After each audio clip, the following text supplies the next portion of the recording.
the stakes. Yeah. I mean, to your point too, like I didn't think about that. Now on Wednesday, when they play game 2, it'll be interesting to see what they decide to do with Embiid in that game, because now I don't want to say it's found money, because ultimately you don't take anything for granted, right? You just don't. But one thing too, when you talk about momentum with this team, early on in the year, we were doing this pod. It was, well, they're 0-3 against the Celtics. And man, they've lost so many games in a row. Now you can look at the last 3, clearly the most meaningful 3 games, and say they beat him in one of them. They beat him tonight. And the game they lost at home, Tatum hit a game-winning 3 at the buzzer, and they, played really well in that game. So a narrative that was this team can't beat the Celtics, this team really struggles against them, has now completely flipped. Like the Sixers are the team that are outplaying the Celtics. The Sixers are the team that if you're a Celtics fan or a Celtics reporter, whatever, you're leaving the stadium tonight or talking to the players and asking, maybe this is a tough matchup for them, because they didn't have Embiid. They didn't get a great Tyrese game. And as I just said, and let's kind of end on this, they did not have Joel Embiid tonight, right? So I'm curious, for game 2, but also, do you have anything else about the game itself before we move to Joel? No, we can move to Joel. Okay, so Joel, obviously ruled out. We were texting before the game, us and producer James, is he going to play? Is he not going to play? I talked myself into the fact he was going to play. But in reality, a lot of the news over the last 24 hours has not been great, right?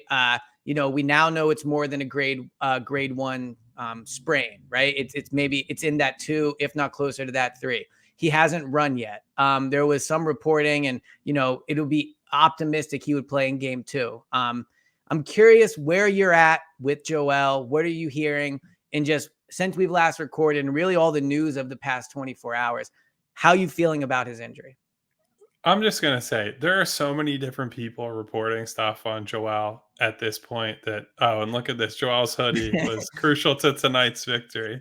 Shout out JG3. That's At first I was like, what in the world is going up on our screen? But yes, Joel, there was a moment where he ran off the bench today, and I was like, yo, get back on the bench. It's when PJ accidentally ball tapped Jason Tatum. And yeah, I had somebody in my Twitter mentions, by the way, who was like, accidental? No way. LOL. It's like, bro, he's screaming at somebody on like his teammates and just like threw his arm back. That's clearly definitely accidental. But I will say he does swing his arm back, so it's a purposeful swing. He just doesn't see that Tatum's coming down the line. But anyway, back to Joel.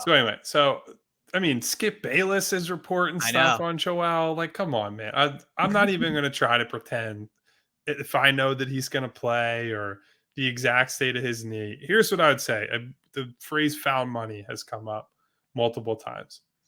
Where I don't think it's found money is you don't get cute and say, well, we're going to try to save him. If he is ready to play and he says, I'm going to play, he comes back and plays. Because we can all sit here and say, Sixers are on the victory tour right now and all that stuff.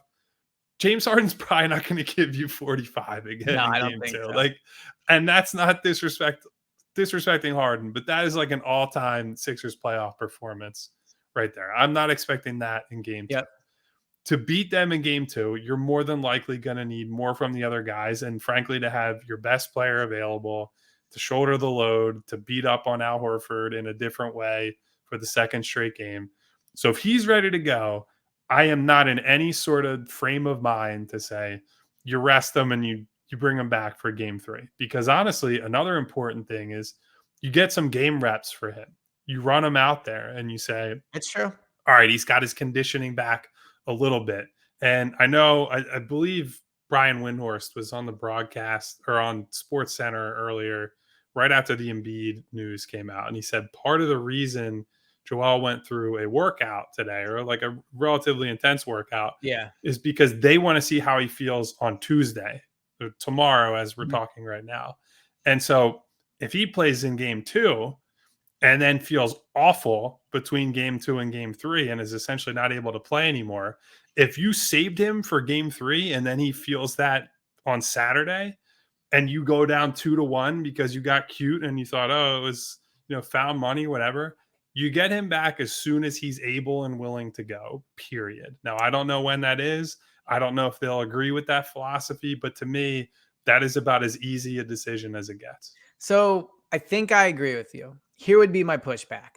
is going into tonight's game, I was very much in the camp of, dude, you got to play. You got to push it. This year has to be different. If it's 50-50, and you had said this too, this is where it's worth taking that risk to make sure that you play, right?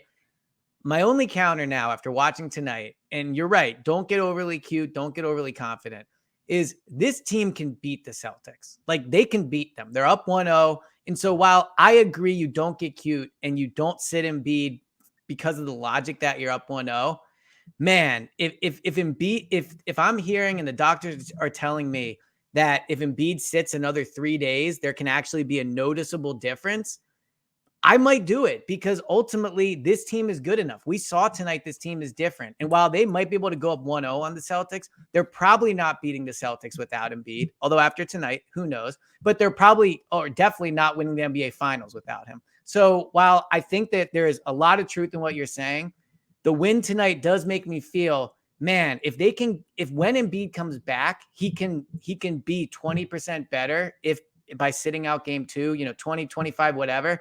It's tempting. I'm not going to lie. It's tempting, because this team knows how to win. And if you can get Joel back at 60%, 70% instead of 30%, that could be the difference between winning the NBA Finals and not.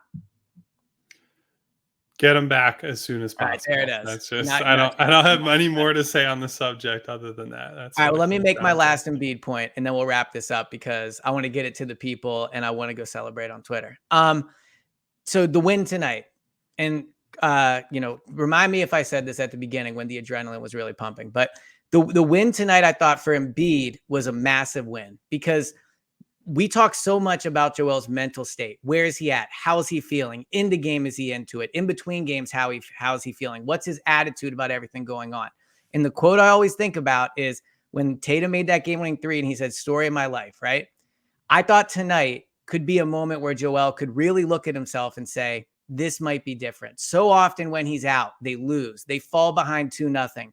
They don't play well. And immediately when he comes back, it's that, well, we're down 2-0.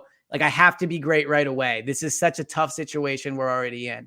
If I'm Joel, and I think you saw it actually on his face throughout the game in the first half, granted it's the first half, but he's subdued on the bench. He's just kind of hanging out. As the game goes on and he sensed like, oh my God, we might win this thing. He's up. He's, there's people, they show on the broadcast, he's talking to Harden, who's about to sub in. Like, he was involved. And I don't think that's a coincidence. I think them winning this game tonight for Joel is a massive moment, because now he can sit here and go, oh my God, this injury I'm dealing with, that understandably would be mentally very taxing on him, right? Here we go again. I'm hurt again. This is what I've been waiting for. There was a chance he could have got the MVP on Tuesday, coming off of the Sixers losing a game where he didn't play, and that's dominating the narrative, right? And it's ruining his moment. Now Joel can wake up tomorrow morning and be excited to get the MVP, to get excited about coming back. And I always say it, I'm an emotional guy, so I can sympathize with him. I think this is a really big morale boost for him moving forward, of knowing not only when he comes back, will they either be, 1-1 or whatever, but he can feel like they can win the series. So I thought for Joel's perspective, this was a massive win tonight. A couple things. One, ESPN stats and info. Great stat here I'm going to throw at you. All right. PJ Tucker just played the most minutes in the shot clock era without a single field goal or free throw attempt. Wow, that's very PJ. I'm happy he has that record. That is maybe the most PJ Tucker performance in the history of basketball. Ben or PJ, yeah. Number two, I agree with you, because if you think about what would have happened, or what sort of podcast this would have been had they lost that game, we would be sitting here and saying, look, they got the vintage Harden game. They did all this, they did all that, and they still come up short. They just can't beat this team. The Celtics they're the boogie team. They always find a way to win. Doesn't have to be pretty. They can withstand the Harden barrage, whatever. And instead, we're saying the Sixers stole home court. Joel didn't have to play. And now Joel might come back just a little bit healthier, with a little bit better spirits, and with a much better chance to win this series without even having to win another road game the rest of the way. Yeah, 100%. I was not in the camp of, had they lost tonight, I was not going to come on and go, well, it was close and Harden was great and that's encouraging. It was man, they blew it. Like they blew it had they lost that game. But Kyle, they didn't lose the game. They won the game. So we will now have a game 2 pod to look forward to, maybe another win, but at the very least, a day that started off with such kind of disappointment about Joel and such fear for this series. Sixers fans should wake up Tuesday morning, obviously listen to the pod, but feel really excited about this and that this season can be different. And this could be the start of a ride that we all hoped we would go on, but didn't feel like was possible. And after tonight is certainly possible. So we will